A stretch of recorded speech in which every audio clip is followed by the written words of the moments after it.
원장님, 저희 지금 어디 가는 길인가요? 저희 지금 2025년 미스 서울 심사위원 하러 가고 있습니다. 이번에는 서울이랑 인천 경기 같이 하는 것 같더라고요. 근데 그 미스 코리아 심사위원은 어떻게 되는 거예요? 저는 예전에 주최 측에서 연락이 한번 왔어가지고 한 적이 있어서 이번에도 뭐 연락 와가지고 하게 됐습니다.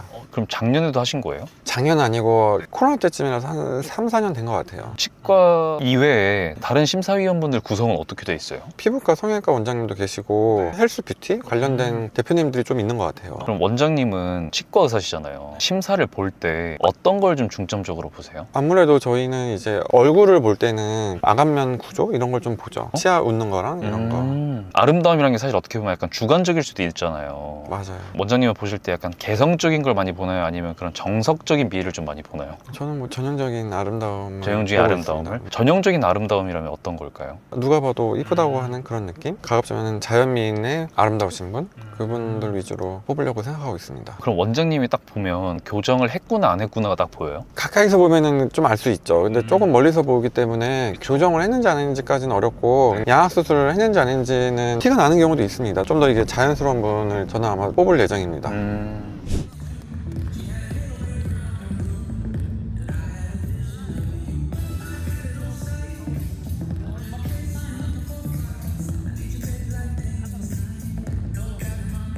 저희 미스코리아 대회 다녀왔는데 확실히 외모들이 다 뛰어나시더라고요. 저도 이제 원장님을 따라서 가다 보니까 치아를 좀 보게 되던데 치아가 다들 이렇게 가지런하더라고요. 예쁘고. 실제로 원장님이 봤을 때도 좀 그렇게 느끼셨나요? 네, 다들 치아는 이쁘셨고요. 아무래도 미인대에 나오시는 분들이니까 당연히 이제 관리를 많이 하신 것 같고, 원래 태어날 때부터 이렇게 고르신 분도 있는데 요새는 뭐 교정하거나 아니면 라미네이트까지 많이 하는 추세인 것 같아요. 아, 그분들도 라미네이트는 많이 하세요? 제가 볼 때는 하신 분들이 좀 보이더라고요. 좀 티가 나기 때문에. 라미네이트를 하면 조금 안 좋다, 이가 나중에 엄청 시리다라고 하는데 괜찮나요? 최근에는 치아 삭제를 좀 최소로 하는 경우가 많아서 많이들 쉽게 접하시는 것 같아요. 요즘은. 옛날에는 치아를 안쪽만 건드리지 않고 바깥쪽을 많이 깎았기 때문에 좀 시려운 경우가 많았는데, 요즘은 이제 라미네이트가 접착력이 좋아졌다 보니까 패스박이 들어갈 수 있을 정도로만 다듬고 그 위에다가 이제 그 접착력을 이용해서 붙이는 편입니다. 그렇기 때문에 삭제량이 좀 적은 편이죠. 옛날에 이가 시린 거는 왜 시린 거예요? 아무래도 이를 좀 더 많이 깎았기 때문에 싫었던 것 같아요. 아, 그럼 신경이 이렇게 드러나고 그러는 건가요? 신경까지 드러나진 않는데 치아 겉표면을 좀 깎으면 아무래도 좀 민감해지죠. 예민해지고 찬 거 먹을 때.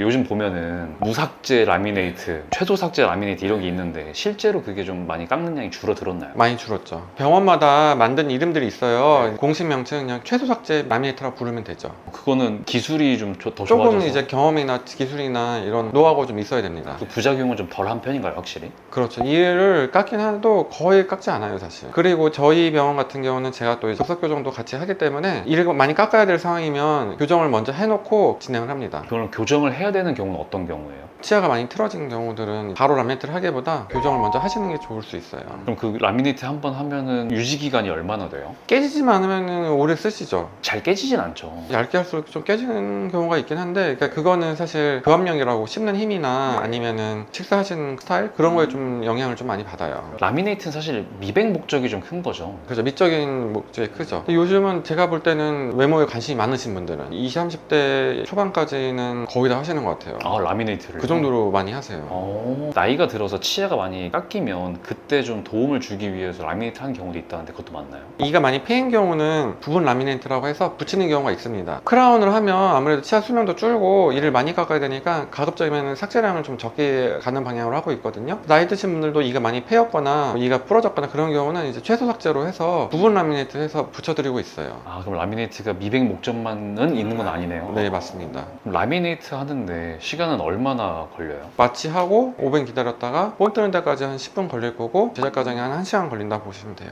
오전에 병원 왔으면 오후에는 가능하시죠. 그런데 이제 예를 들어서 이가 많이 겹쳐서 나비 모양이나 변이가 심하게서 오신 분들이 있어요. 그런 경우는 라미네이트를 해서 한 번에 바꾸려고 하지 마시고, 교정 진료가 복잡하지 않기 때문에 앞니만 부분 교정으로 간단하게 가능하거든요. 3달에서 4달 사이면은 끝나기 때문에 그걸 먼저 하시는 게 좋습니다. 라미네이트를 해달라고 오시는 환자분들이 있으시잖아요. 그분들 중에서도 아 이거는 하면 안 되겠다면서 돌려보내신 적도 있으세요? 치아가 너무 이쁘고 색깔도 괜찮으신 경우는 차라리 미백을 먼저 권유드리고 미백을 한 다음에 라미네이트를 좀 생각을 해보시라고 말씀을 드리죠. 보통은 제가 볼 때는 외적인 거에 관심이 많으신 분들은 하는 것 같아요. 근데 그렇지 않은 경우면 굳이 무리해서 하실 필요는 없다고 생각하거든요. 치아에다가 손을 대는 거기 때문에 무삭제다 해서 치아에 아무런 손상이 없을 거라고 생각하고 너무 무분별하게 하시는 것보다 전문가랑 충분하게 상의를 하시고 고민을 많이 하신 다음에 결정하시면 좋을 것 같습니다. 지금까지 아프면 손 드세요 최영준 원장이었습니다.